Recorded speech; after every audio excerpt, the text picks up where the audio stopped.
Министерството за образование и наука најави продолжување на инвестициските активности насочени кон подобрување на образовната инфраструктура и условите за живот и учење на учениците и студентите.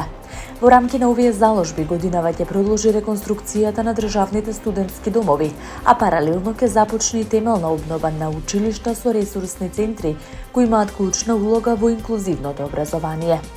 За реализација на овие проекти обезбедени се 40 милиони евра преку Германската развојна банка со поддршка од Европската унија преку инвестициската рамка за Западен Балкан.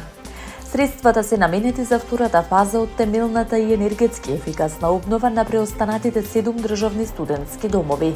Во меѓувреме, домовите Кузман, Јосифовски, Питу и Стив Наумов веќе се во активна фаза на реконструкција.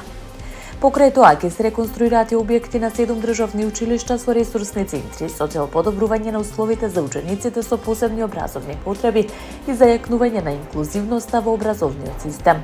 Дополнително, преку програмата за регионална енергетска ефикасност за Западен Балкан, поддржана од Европската унија, обезбеден е грант од 1,25 милиони евра за подготовка на проектната документација, енергетски контроли и спроведување на тендерски постапки.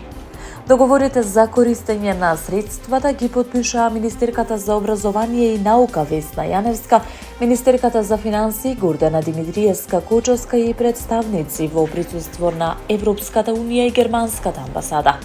Од министерството оценуваат дека станува збор за значајна инвестиција која ќе придонесе за подобрување на ученичкиот и студентскиот стандард, унапредување на инклузивноста, зголемување на енергетската ефикасност и намалување на емисиите на јаглерод диоксид.